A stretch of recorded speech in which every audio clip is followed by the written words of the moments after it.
बिल्कुल अधीर होकर रोने लगे। आचार्य श्री सेवकों से पूछते हैं कि माता जी क्यों रो रही है। सेवकों ने कहा कि उसका पोता बोलता नहीं है, इसीलिए रो रही है। अरे गप पे कर बगे हाथ सुन भाई। जब माता जी अधीर होकर रोने लगी, कोई ना हल्ला करने लगे, प्लीज जब माता जी बहुत अधीर होकर रोने लगी, उनको दया आई और आचार्य श्री कहते हैं श्री सद्गुरु बच्चा नहीं बोला, बच्चा चुपचाप उनके मुखारविंद को निहारता रहा। दूसरी बार बोले और तीसरी बार जब आचार्य श्री बोले कि बोल बच्चा श्री सद्गुरु महाराज की जय। तीसरी बार जैसे ही बोले तो बच्चा भी जोर से बोल उठा श्री सद्गुरु महाराज की जय। जय घोष क्यों करते हैं? हमें लगता है कि इस पर आपने विचार किया नहीं किया, मुझे नहीं पता, आप ही बता सकते हैं। जय घोष गुरु महाराज का हम आप इसलिए करते हैं और संत महापुरुषों का ही जय घोष किया जाता है। क्यों? इसलिए कि संत महापुरुष इस संसार में आकर भी, इस समर क्षेत्र में आकर भी हारे नहीं। साधना कर, तप कर, ध्यान कर, वे संसार में विजयी हुए, विषयों से हारे नहीं। विषयों पर उन्होंने विजय प्राप्त किया, साधना कर, ध्यान कर, वे विजयी हुए। और हम आप जय इसलिए करते हैं कि हम आप भी संसार में नहीं हारे, हमारी भी संसार में हार नहीं हो, हम भी गुरु महाराज के जैसे विजयी हो जाएं। इसीलिए श्री सद्गुरु महाराज की जय का जय घोष करते हैं।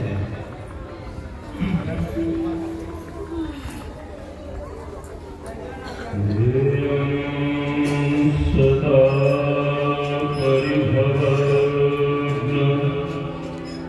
मविष्टो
नमः।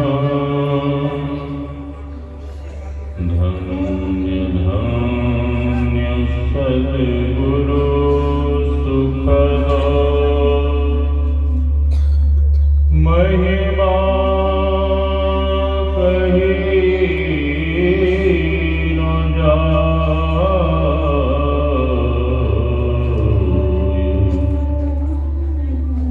जो कहूँ तुम्हारी कृपा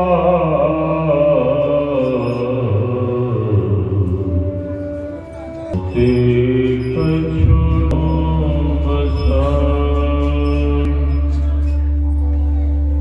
मेरा मुझ में कुछ नहीं,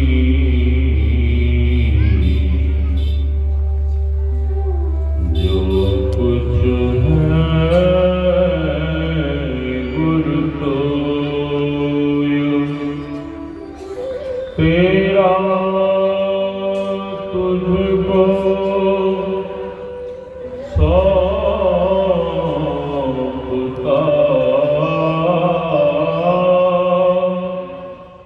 क्या लागेगा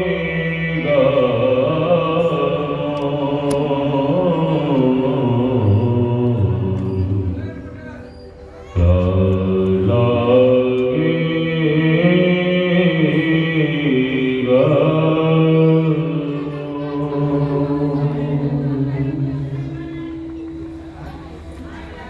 आशा पर आसीन परमाराध्य सद्गुरु महाराज के युगल चरणों में कोटि कोटि नमन। इस पावन मंच पर विराज रहे गुरु महाराज के लाडले लाल आदरणीय स्वामी श्री वीरेंद्र बाबा, आदरणीय स्वामी श्री नंद किशोर बाबा, आदरणीय स्वामी ईश्वर बाबा, इस पावन ज्ञान यज्ञ में पधारे हुए पूज्य गुरुजन, सत्संग प्रेमी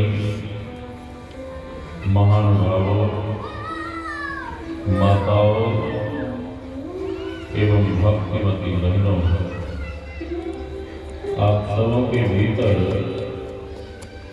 विराज रहे परमात्मा स्वरूप आत्मा को हम वंदन करते हैं।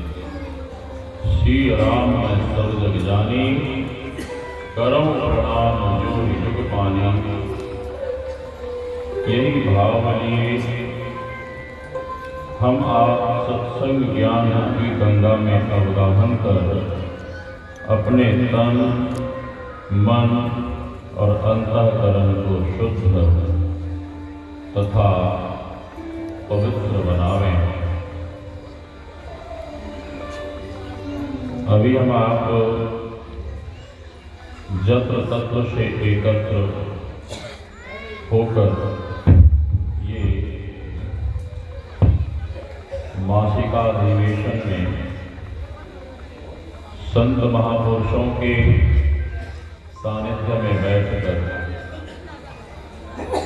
उनके दर्शन एवं अमृतमय वचन श्रवण कर लाभ ले रहे हैं। महर्षि व्यास श्रीमद् भागवत महापुराण में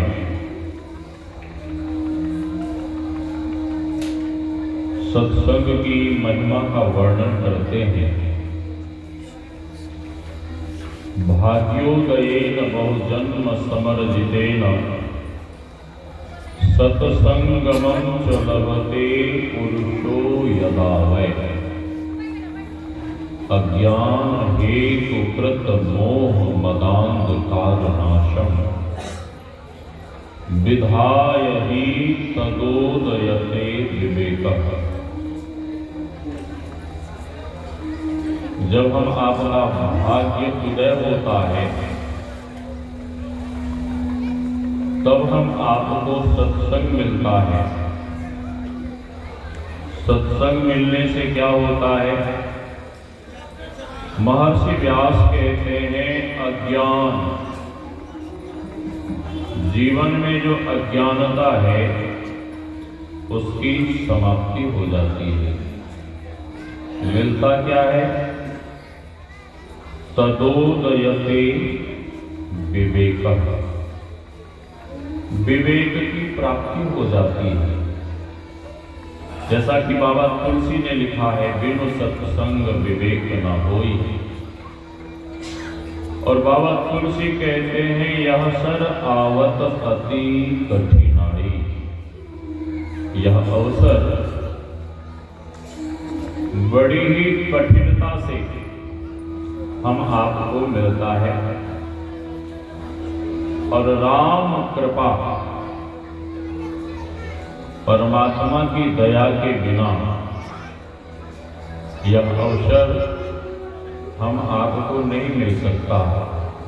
उन्हीं की कृपा से हम आपको यह शरीर मिला है, उन्हीं की कृपा से हम आपको यह अवसर भी मिलता है। भगवान श्री राम कहते हैं we have got this human body by great love. God has given this human body by grace. किस लिए? तो भगवान कहते हैं सत्संग करने के लिए, भजन करने के लिए, ध्यान करने के लिए। हमारे गुरुदेव कहते हैं नित प्रति सत्संग कर ले प्यारा, तेरा कार सरय सारा। हमारे गुरुदेव कहते हैं इफ यू पीपल डूइंग सत्संग regularly then all your work will be accomplished. जो मानव नित्य प्रेयर करेंगे, मेडिटेशन करेंगे, सत्संग करेंगे, गुरुदेव कहते हैं उसके बिगड़े हुए कार्य भी बन जाए। संत महापुरुष कहते हैं सत्संग लागी रहो रे भाई, तेरी बिगड़ी बात बन जाएगी। जो अपने आप को संत और सत्संग से जोड़कर रखते हैं, जो मानव संत और सत्संग से जुड़कर रहता है, गुरुदेव कहते हैं कि उसके बिगड़े हुए कार्य बन जाते हैं। संत वचन व सुधा देव भी जिसके सदा भिखारी, संत वचन वह फल जिसका है नर प्रधान अधिकारी। देवता लोग भी लालायित रहते हैं सत्संग सुनने के लिए। नारद जी महाराज ने सनकादिक ऋषियों से पूछा कि ऐ सनकादिक ऋषियों, इस सत्संग को सुनकर कैसे कैसे पापी करते हैं। सनकादिक ऋषियों ने कहा कि नारद जी, स्वयं ब्रह्मा बाबा के मानस पुत्र हो और इतने बड़े ज्ञानी भक्त होकर भी ये छोटी मोटी बातें पूछते हैं। अरे नारद जी, तो पूछो ही मत कि सत्संग को सुनकर कैसे कैसे पापी करते हैं। सनकादिक ऋषियों ने कहा ये मानवाः पापस्तु सर्वदा सदा दुराचार रताः विमार्गाः क्रोधाग्नि दग्धाः कुटिलाश्च कामिनः सप्ताह यज्ञे कलो प्रलंबिते। सनकादिक ऋषियों ने कहा कि नारद जी,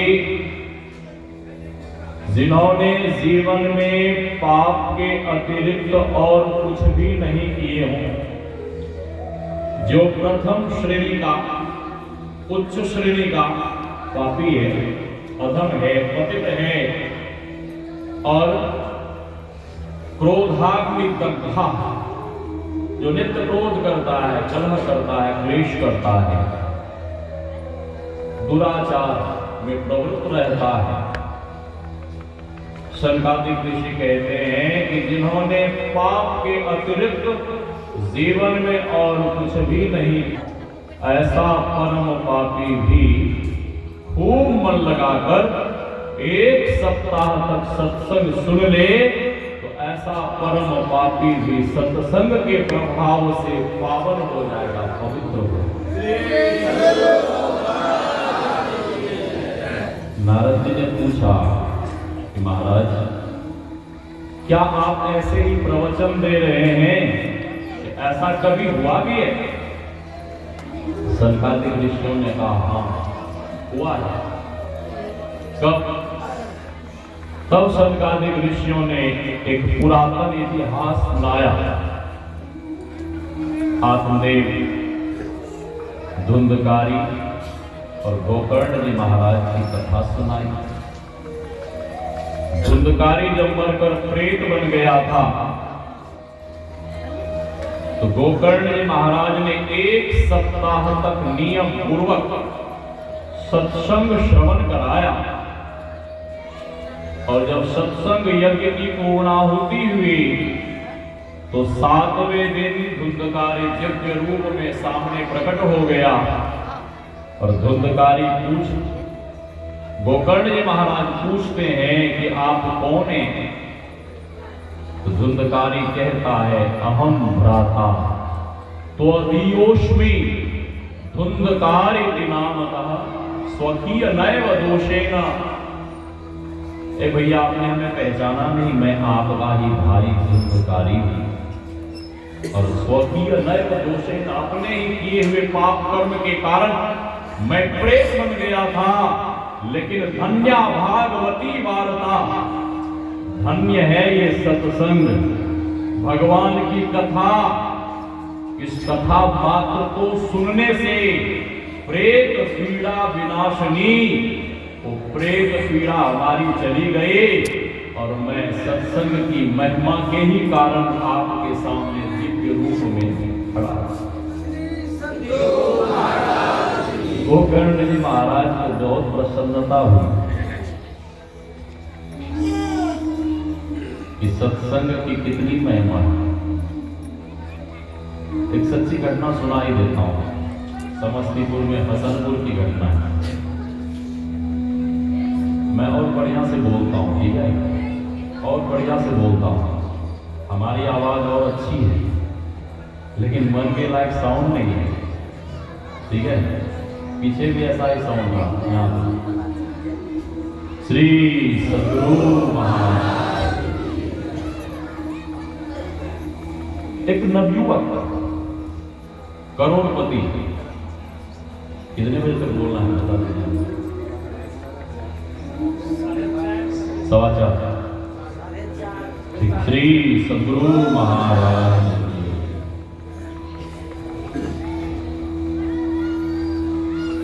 करोड़पति था, नवयुवक करोड़पति। भगवान श्री कृष्ण श्रीमद् भगवद गीता में कहने की कृपा की है, यम यम भाव स्मरण भावम त्यज यम के कलेवरम तम तमय वेति कौन्तेय सदा तद्भव भावितः। ठाकुर करोड़पति और गुरु महाराज का भक्त था, नवयुवक। लेकिन अचानक एक दिन उसकी तबीयत खराब हुई, स्वास्थ्य बिगड़ा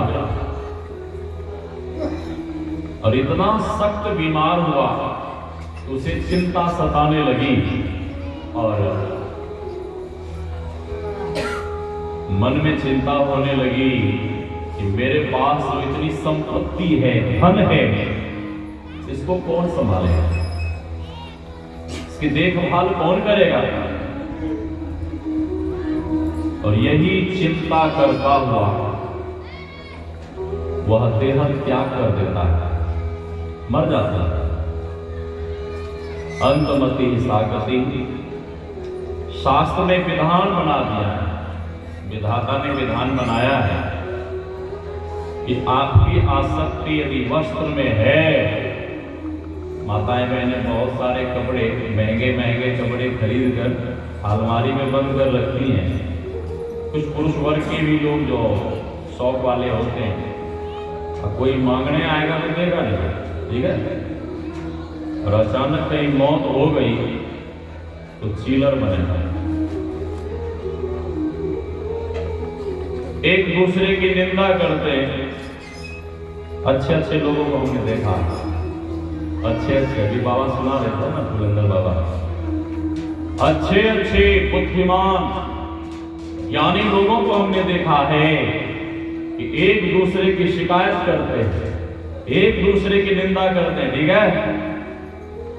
विधाता ने विधान बना दिया है कि अगला जन्म उसका चमगादड़ का होगा, चमगादड़ बनेगा। धन में आसक्ति है तो अगला जन्म सर्प का। बाल बच्चों में आसक्ति है परिवार में तो अगला जन्म कुत्ते या सुअर के शरीर में। अंतमति सागति, नवयुवक भक्त था, ध्यान भजन करता था, लेकिन मरने के बाद कहां चला गया? सर्प के शरीर में चला गया। लेकिन साधना में एक शक्ति होती है, साधना में बल है, शक्ति है, साधना में प्रभाव है। साधना के प्रभाव के कारण पीछे का उससे सारा वो कृत्य सब कुछ याद रहा। बहुत दिनों के बाद एक अपने सत्संगी मित्र को स्वप्न देता है कि मित्र, हमारी तो दुर्गति हो गई।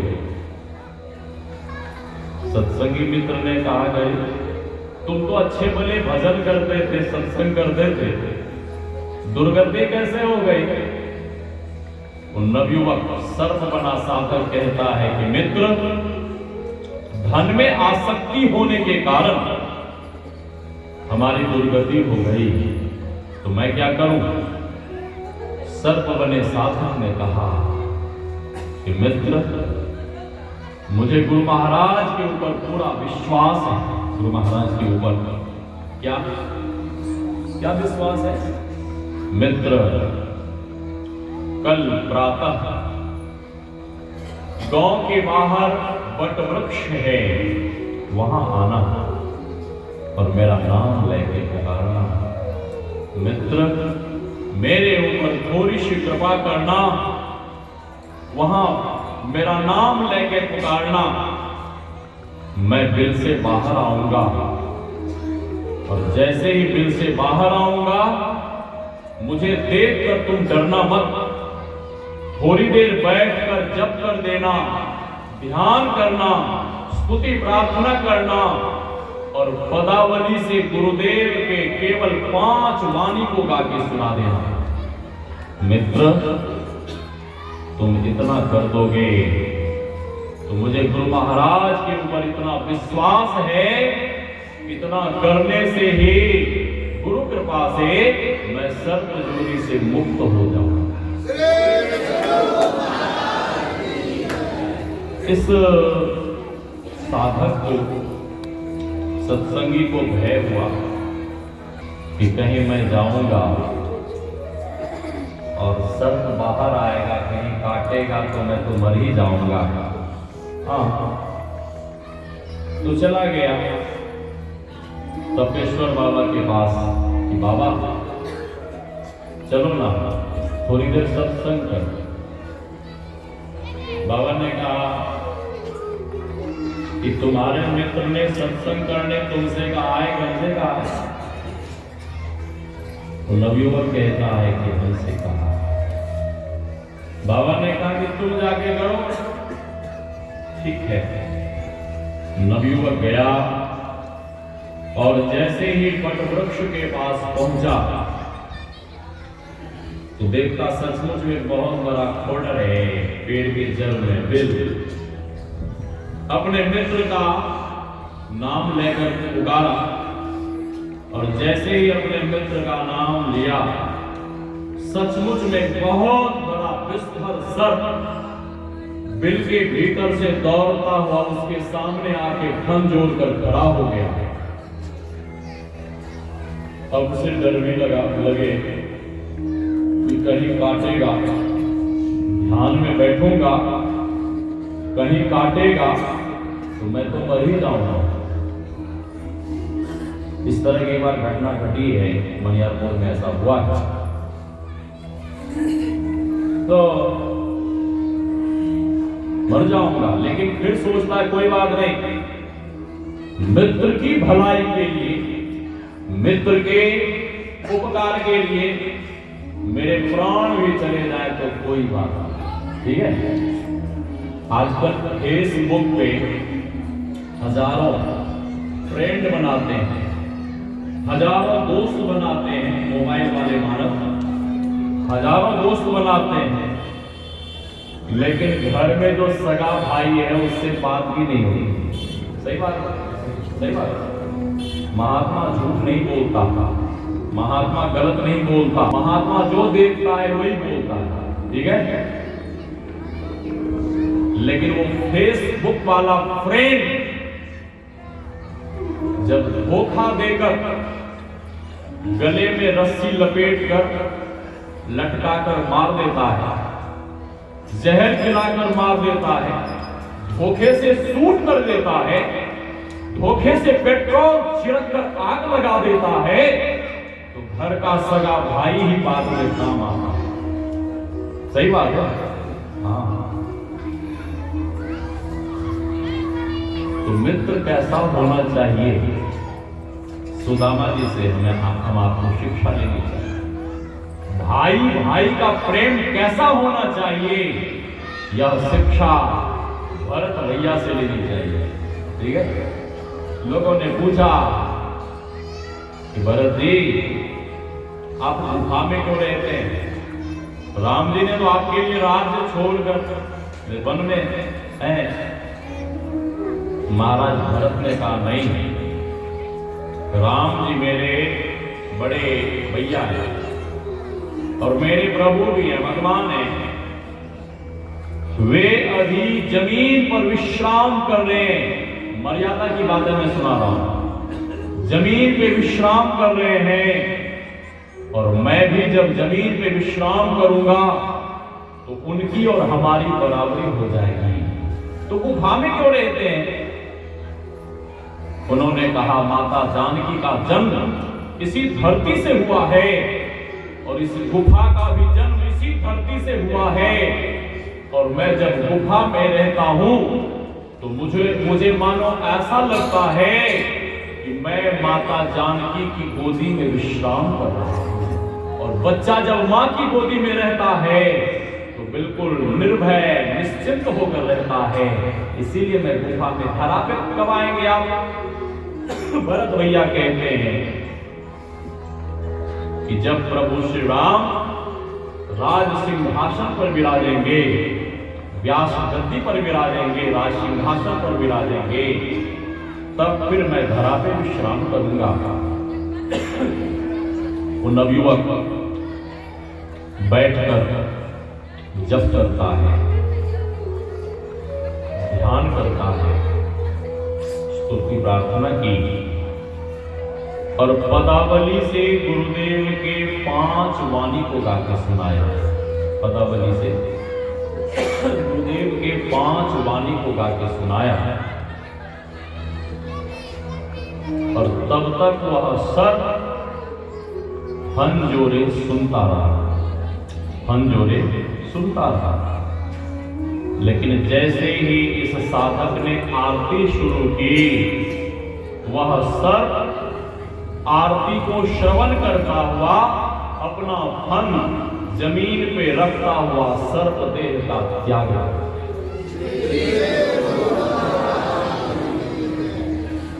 उस साधक को, सत्संगी को इतनी प्रसन्नता हुई इतनी प्रसन्नता हुई, वाह, सत्संग ध्यान की इतनी महिमा। थोड़ी देर, अभी हम लोग तो बहुत देर से सत्संग कर रहे हैं। कितनी देर से? बहुत देर से कर रहे हैं ना, लगभग 1 बजे से भजन कीर्तन प्रारंभ है। बहुत देर से सत्संग कर रहे हैं, लेकिन वो कितनी देर सत्संग किया हम आप विचार करें। थोड़ी देर सत्संग ध्यान, उस मित्र को इतनी प्रसन्नता हुई कि वाह, सत्संग ध्यान की इतनी महिमा कि थोड़ी देर के सत्संग ध्यान के प्रभाव महिमा के कारण मेरा सर्प बना मित्र सर्प देह से जब मुक्त हो सकता है, तो जो जीवन भर सत्संग ध्यान करेगा, क्या वो जीवन मुक्त नहीं हो सकता? दौड़ कर गया, गांव से फावड़ा लेके आया, कुदाली गड्ढा किया और उस सर्प को गड्ढे में दफना दिया, स्नान ध्यान कर भोजन किया। तो मैं कह रहा था सत्संग की महिमा, और मैं ये भी कह रहा था, संत महापुरुष कहते हैं, सत्संग लागी रहो रे भाई, तेरी बिगड़ी बात बन जाई। जो अपने आप को सत्संग से जोड़कर जुड़कर लगाकर रहते हैं, संत महापुरुष कहते हैं कि उसके बिगड़े हुए कार्य भी बन जाते हैं। यहाँ जो मैं आया हूँ, अररिया से पूरब जोकीहाट है, जोकीहाट से भी मैं आगे था, मुखिया जी के घर में रुका था। अपने जीवन की घटना, बीती हुई सारी घटना सुना रहे थे, और वो कह रहे थे कि जब मैं गुरु महाराज से जुड़ा हुआ नहीं था, तो हमारा जीवन बिल्कुल नरक जैसा था। और वे कहते कहते रोने लगे और कहने लगे कि मैं दाने दाने को मोहताज था, शरीर पे कपड़े नहीं होते थे महाराज जी। मैंने कहा फिर इतना ऐसा कैसे हुआ? उन्होंने कहा कि जब मैं गुरु महाराज का चरण शरण ग्रहण किया, गुरुदेव की शरणागति प्राप्त की, गुरु महाराज से दीक्षा लेकर जब मैंने भजन ध्यान सत्संग करना शुरू किया, तो पूरे गांव में सबसे गया गुजरा मैं ही आदमी था। लेकिन गुरुदेव का चरण शरण ग्रहण किया, और गुरुदेव के चरण की महिमा देखिए कि आज पूरे गांव में सबसे मैं बढ़िया से खाता हूं और बढ़िया से जीता हूं। सत्संग की बहुत महिमा है। सत्संग लागी रहो रे भाई, तेरी बिगड़ी बात बन जाई। परसाहाट के प्रोफेसर शिवनारायण बाबू अपनी पत्नी और 2 बच्ची को लेकर कुप्पा घाट गए। सभी लोग गुरुदेव को प्रणाम कर सत्संग में बैठ गए। उनकी बड़ी बिटिया कहती है, मम्मी मम्मी सत्संग में ऐसे नहीं बैठना चाहिए, सत्संग ऐसे नहीं सुनना चाहिए।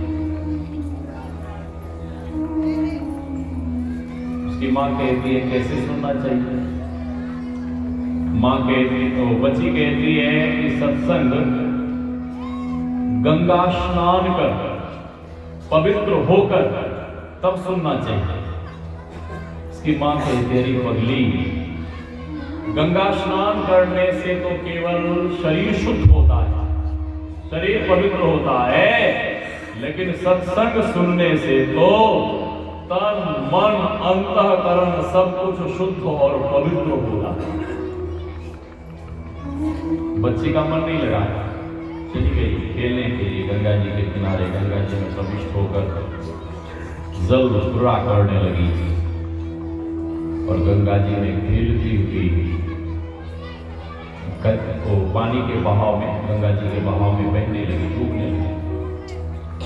छोटी बहन बचाने का प्रयास करती है और सफल रही, भाग कर गई मम्मी के पास। मम्मी मम्मी दीदी डूब गई, पापा पापा दीदी डूब गई। उसकी माँ घबराई। माँ कहती है कि चलिए देखिए मेरी बेटी क्या कह रही है।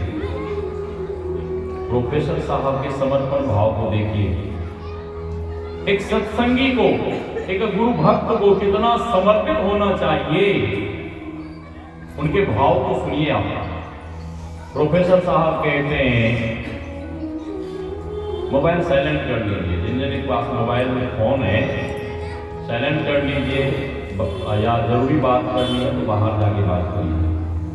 मोबाइल फोन के बजने से सत्संग श्रवण करने में बाधा होती है।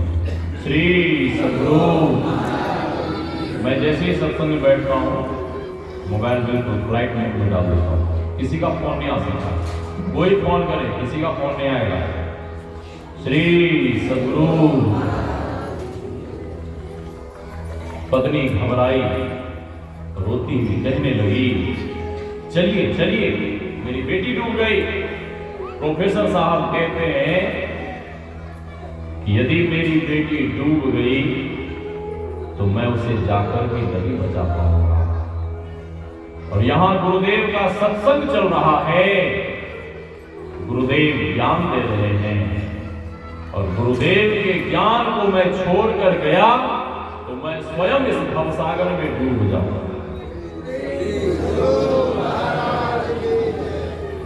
लेकिन हम आपके जीवन में क्या होता है, छोटी सी घटना घटती है, कोई बात होती है, सबसे पहले लोग सत्संग छोड़ देते हैं। स्तुति प्रार्थना कर ही लोग ऐसे हमें मिलते हैं, ध्यान करना छोड़ देते हैं। ठीक है, तो ये समर्पण भक्त का लक्षण नहीं है। प्रोफेसर साहब चुपचाप बैठे रहे, आपसे ज्यादा उम्र के होंगे बाबा, शरीर छूट गया, उनकी पत्नी अभी भी है। प्रोफेसर साहब चुपचाप आंख बंद कर गुरुदेव के ज्ञान को सुनते रहे। और उधर बच्ची डूब रही थी, उसको लगा कि मैं नहीं बच पाऊंगी, तो दोनों हाथ ऊपर उठा दी और गुरु महाराज को पुकारने लगी, हे गुरु महाराज हमें बचा लीजिए, हे गुरु महाराज हमें बचा लीजिए। आप पुकार करती हुई वो बच्ची सीधे गंगा जी में डूब गई। क्या गुरुदेव भक्त की पुकार नहीं सुनते हैं? सुनते हैं। चाहे बिहार के लोग पुकारे, चाहे विदेश के लोग पुकारे, पंजाब विदेश जाते। मैं पहली बार हांगकांग गया था, कस्टम ऑफिसर ने हमें पकड़ लिया। स्वामी सत्यानंद महाराज कहते हैं कि छोड़ दीजिए। ऑफिसर करे स्वर में कहता कि नहीं आप कुछ नहीं बोल सकते, आप चुपचाप आप ले जाइए। मुझे वेटिंग हॉल में बैठा लिया, मैं निश्चित होकर बैठा था कि छानबीन करेगा, छोड़ देगा, लेकिन स्वामी